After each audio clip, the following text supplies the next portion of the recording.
One word. Damn! First off, I know as a member of the media, I'm not allowed to play favorites or not allowed to be biased or be fanboy. However, though, because this was a special day once again for him, I gotta do it. Our boy Matty D got second spot. Woo! But anyway, in all seriousness, plus, I gotta have a reason to hide my head injury anyway. What a race we had. The Pennzoil 400 at Las Vegas Motor Speedway, the first 1.5 mile race of the season, did not disappoint. And while the outcome on the final lap, not what fans wanted to see, especially what happened in the entire race overall, that was a fun one to watch, especially in the final stage of the race overall. Close racing the entire day today, not Talladega Daytona close, but there was just that feeling of unpredictability on who would be leading, who would be second, who would be third as well. A lot of key moments as in the race pretty much.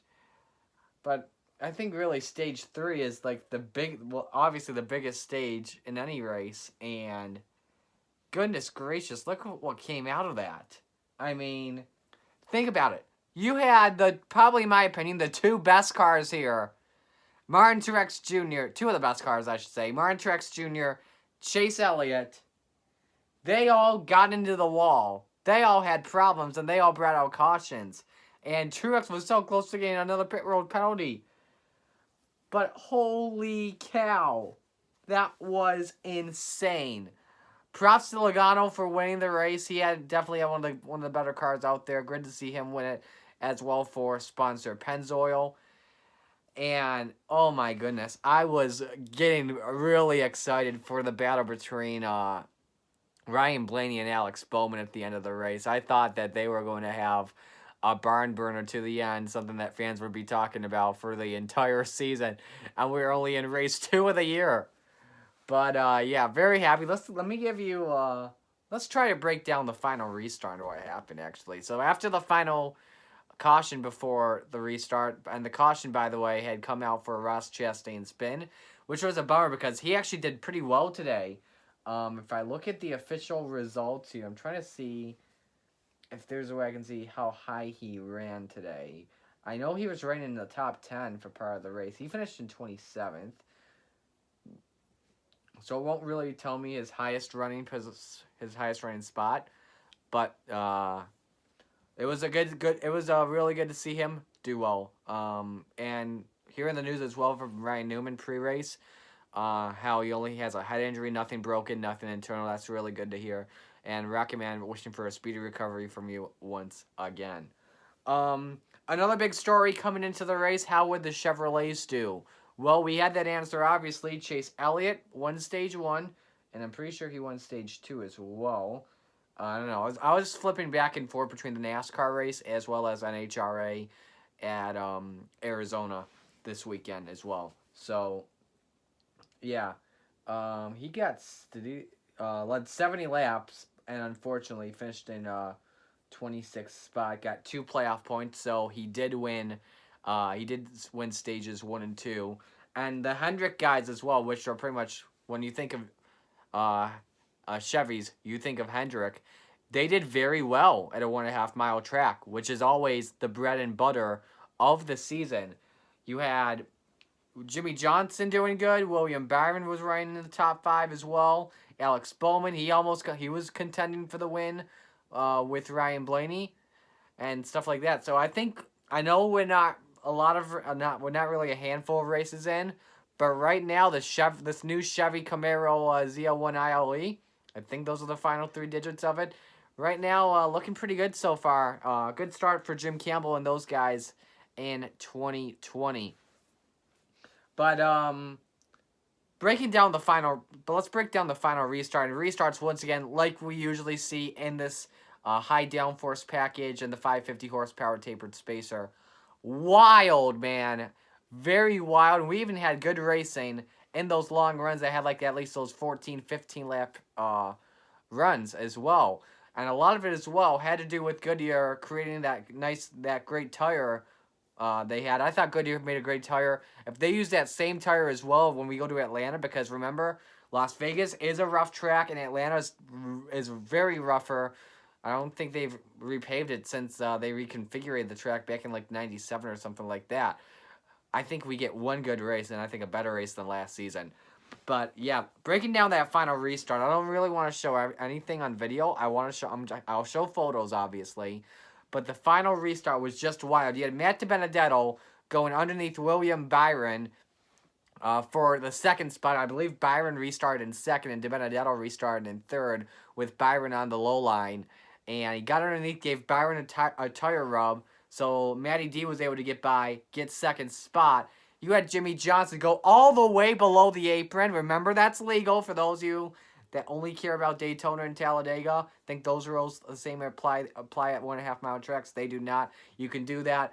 A 5-wide move underneath, and Jimmy actually pulled that off. Right now, the results have him set at 5th, and this right now could be good.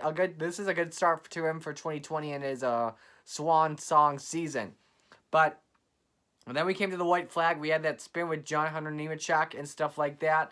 And we had the caution come out at the end of the race, which was a bummer to see the caution come out.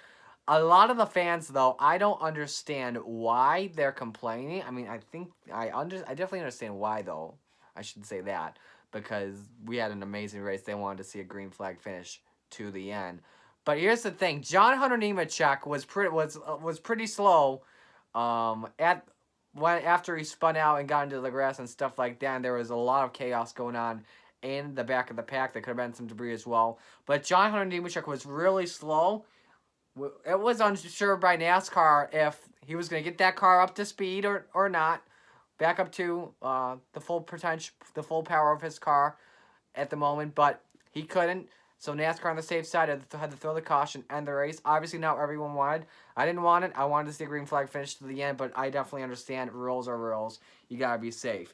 I do want to give credit, by the way, to John Hunter Nemechek today as well, because he kept his car in the top 10 in some parts of the race. Remember the one caution that came out? It was after Elliott's spin. You had the JTG Doherty teammates of Priest and Stenhouse, as well as Nemechek. They were the only ones that had not pitted yet on that green flag cycle.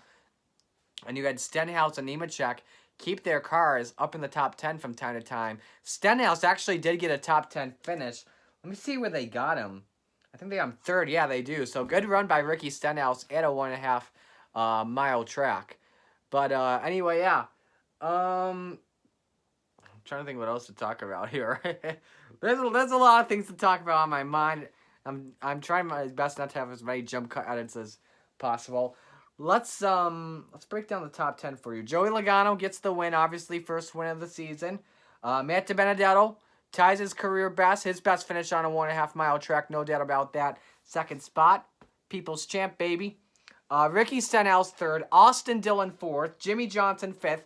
How about Bubba Wallace finishing sixth? Good run for him today in the 43. Brad Keselowski, he had problems earlier on in the race. He finished seventh. Tough break for Kevin Harvick to finish in eighth. Kyle Larson finished 9th, and then Ty Dillon finished in 10th spot. I recall correctly, I think that may be his best finish ever.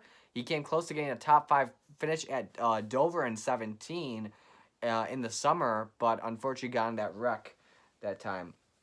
In case you guys are wondering as well where Blaney and Bowman finished, Blaney came home 11th, and he had a tire rub, actually maybe 2 tire rubs in the final laps of the race. And Bowman finished in 13th spot. So tough break for them. But that was a big key as well after that final caution for the Ross Chastain spin. Pit road was open. Do you come in or do you stay out? Blaney, he was leaning at the moment of caution, brought a lot of the leaders in pit road, and some of them stayed out, wanted to take the risk on those Warner tires. And remember, there was a bigger tire fall off, I think it was today as well. Old tires beat new tires. So sometimes 0 tires are better than 4 tires with 2 laps to go. So, but yeah, this definitely one of the better races. One of the better 1.5 mile races we will be seeing this season. I hope we get something similar like this when we go to the playoffs.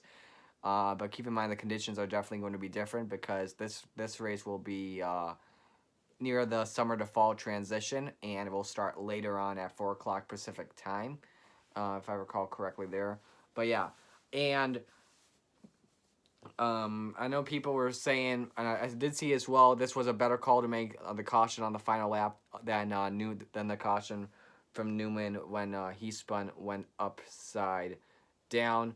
It was a close call, obviously, at Daytona. I think that's all I'll say about that, because they were coming to the checkered flag, and NASCAR always wants a green flag finish, but we didn't really realize how severe it was until after the checkered flag. There, you can be focused on the finish, but then when Newman gets hit by LaJoie there, then the focus immediately turns to that.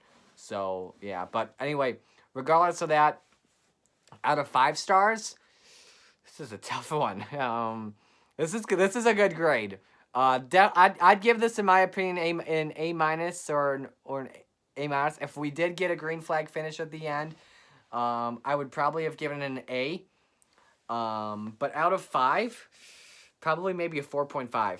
I'll go within the half, the half and whole decimal marks. But really good race at Las Vegas right now. Congrats to Joey Logano on winning. As I'm recording this right now,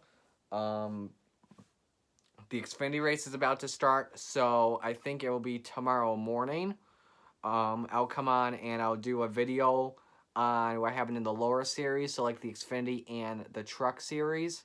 And then as well, I got a second video I got planned out I want to do tomorrow as well, record tomorrow, I should say, as well. For those of you that did not see what I posted on Discord, something going on again with burner accounts, and it almost forced a media member, to say the least, or may have forced her to press charges. I'll get more into details on that tomorrow, but the main detail on that's going to be burner accounts on there.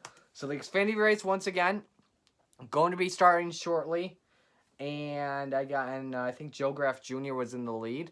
So I don't know if it's restarting right now. I think there's like 50 laps in the books. It says it's next on FS2. Yeah, it's starting shortly.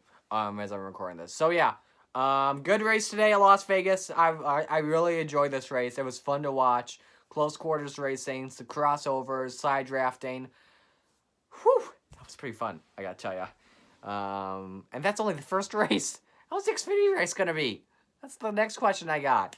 I'll give you my reaction to that tomorrow. So yeah, if you guys did enjoy the video as well, and you do enjoy my content, I don't know why I've been forgetting to say this a lot lately, but please become a patron on my Patreon account. Plan start $1 a month. You get sweet tiers, just like what Napa fans gain right now at the moment. He's one of the VIP tiers at the moment.